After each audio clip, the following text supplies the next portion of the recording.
Yeroo suuraa keenya image irraa fidannu haala kanaan daangaan isaa gurraacha. Daangaa gurraacha kana balleessuudhaaf wanti nu gochuu qabnu dursa as bira dhufnee canvas bakka jedhu kanarra dhufnee haala kanaan ratio nu baasa. Maal goona 16:9 irratti hundee haala kanaan zoom as goona. Daangaa gurraacha san cufnee jirra amma. Background dura gurraacha ture amma cufamee jira. Maal goona bakka kanarratti right kanarratti okay goona al tokko haala kanaan balleessinee jirra. Amma kan itti aanu sarara kana harkisuudha. Irra qabnee haala kanaan harkifachuudha.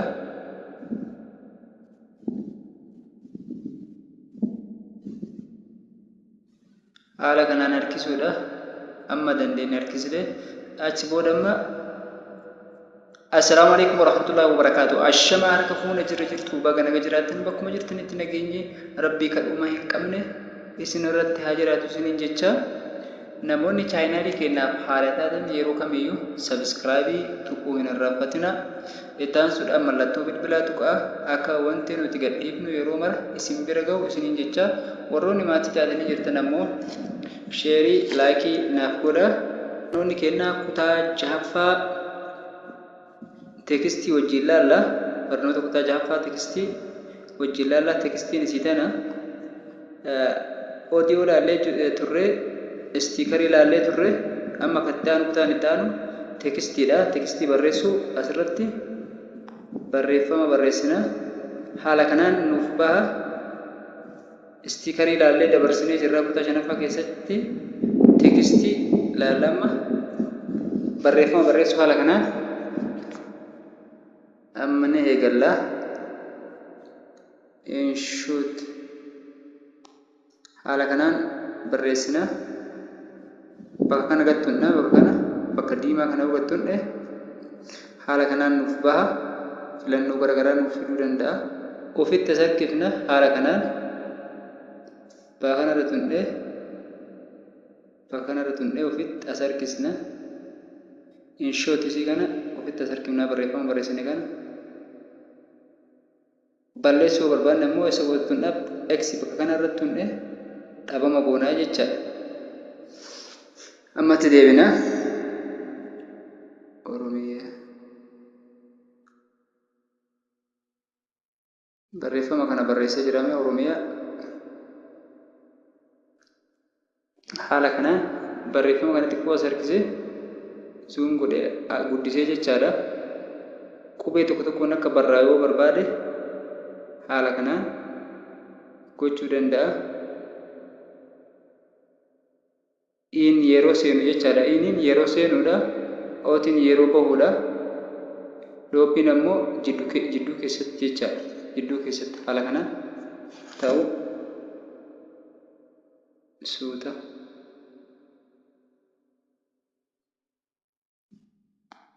Orummaa isa jedhu kana haala kanaan barreessee jira.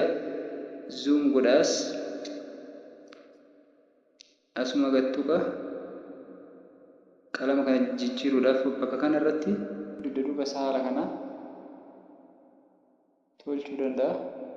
Amma boordarii bakka kana haala kanaa jala kanarra immoo paarsantaa jira. Paarsantaa kana gadi keessa haala kanaan gochuu danda'a. Yoo hin barbaanne immoo bakka kana tuqee irraa balleessa.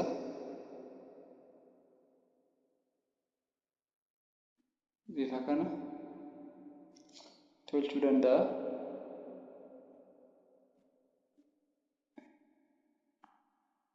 Haala kanaan argadhaa.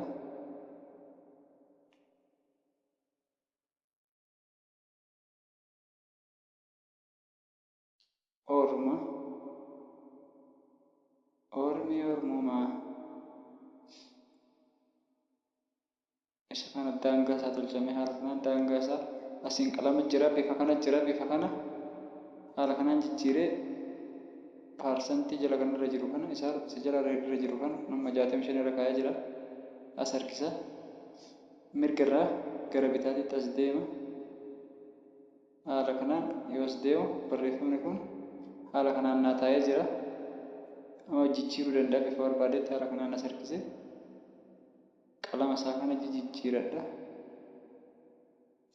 Qalama jijjiire kana amma shaadoo godhuudhaaf asirratti kanneentu jira. Amma maal godha? Barreeffama kana zoom godheeti. Isa tokkoffaarra jiru kana haala kanaan godhe waan gurraacha dudduuba isaarra jira haala kanaan. Kunis haala kana qaba. Kun ammoo gurraacha waan gurraacha affeektiividha dukkanaan mirgarraa bitaarraa gara mirgaatti harkise haala kanaan jira. Kun ammoo isa kana ibsa. Amma maal godhaa yoo hin barbaanne haala kana yoo hin barbaanne bakka kanarra tuqa asirra tuqee irraa balleessa. Amma xiqqoo of haala kanaan tolchee bira dabra. Amma isa bira dhufaa as bira dhufa. Bakka kanarratti yoo dhufe haala kanaan taa'ama. Isa kana as harkisa bitaa irraa gara mirgaa yoo as harkise barreeffamni kun haala kanaan naaf ifee jira. Parsantii 25 irra kaa'a yoo mara ol guddise ammoo barreeffamni kun haalaan addaata waan ta'eef 25 irra kaa'a. Amma as dhufee sadaqaa leebil bakka kanaan dhufa. Leebilii kanarra dhaqa. Leebilii kanarra yoo dhaqu daangaa isaatiif nama daangaa isaa haala kanaan tolchuudhaaf na fayyada. Gubbaa irratti ammoo qalama bifa kanaan fayyadama. Haala kanaan bifa barbaade leebilii fayyadamee tolchaa haala kanaan daangaa isaa isa barbaadan kana keessaa filattanii tolfachuu dandeettan isa barbaadan. Daangaan isaa tokko tokko yoo barbaadan haala kanas yoo barbaadan bifa kanaanis kan reektaangilii haala kanaan yoo barbaadan barreeffama kanarratti jijjiirtanii jechaadha. Haala kanaan bifa ammoo gubbaarratti filattanii haala kanaan tolchitan.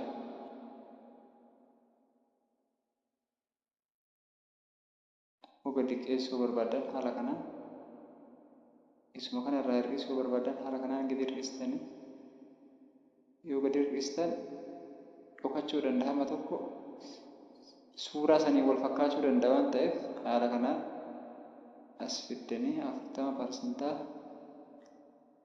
80 irratti haala kanaan bareedee mul'ata. 100 irra yoo gahe haala kanaan ifee hedduu mul'ata.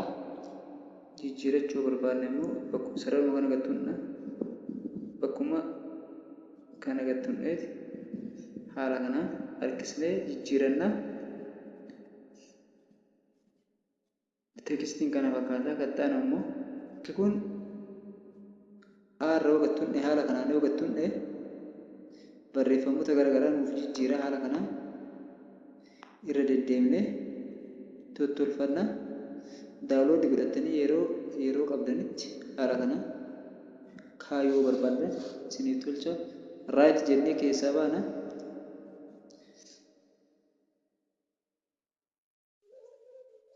Bakka kanarra gad dhoofna ammas bakka kanarra gad dhoofna. Sarara sadiin kana in argitudha yaada. Haala kanaan yoo gad dhoofne haala kanaan nuuf baha. Barreeffama kanas dheeressuudhaaf taataa tana fayyadamna. Barreeffama kana guddisuudhaaf bakka kana as fayyadamna. Haala kanaan baan kun qubee gurguddaa gochuudhaaf nu fayyada. Haala kanaan dhiin ammoo xiqqoo jallisuudhaaf nu fayyada. Uun jala sararuudhaaf nu fayyada. Yoo hin barbaanne uudhumarra dhoofna.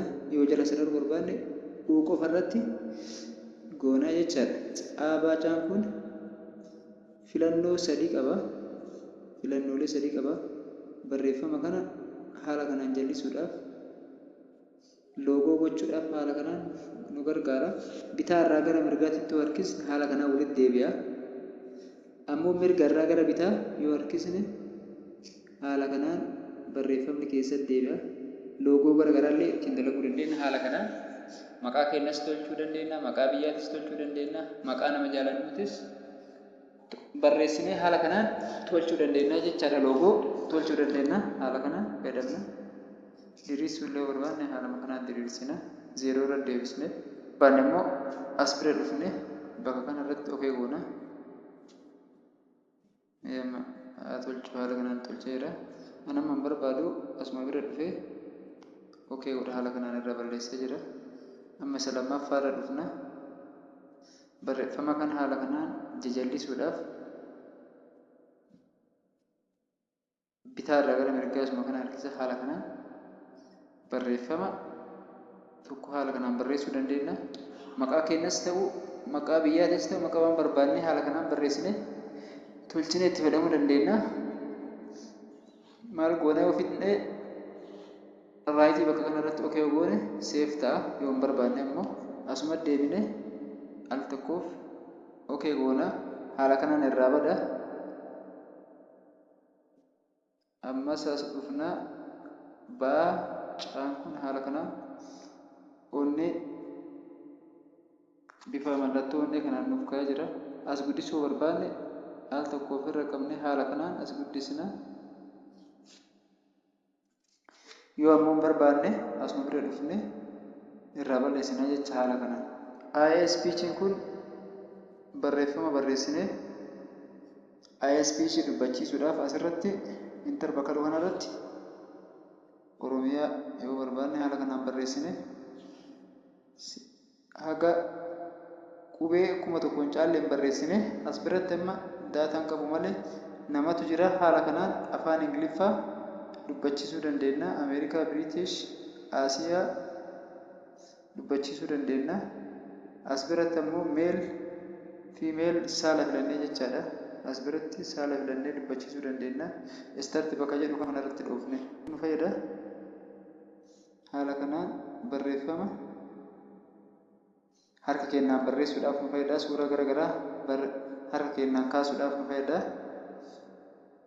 Barbaannu qalama barbaanne filannee haala kanaan tolchuudhaaf nu gargaara. Kun hedduu salphaadha. Akkanatti guddistanii qalama barbaadan haala kanaan sassararuu dandeenya yookiin suuraa barbaanne ittiin kaasuu dandeenyaaf ittiin kaasuudhaaf nu gargaara. Irraa deebi'uus bakka kana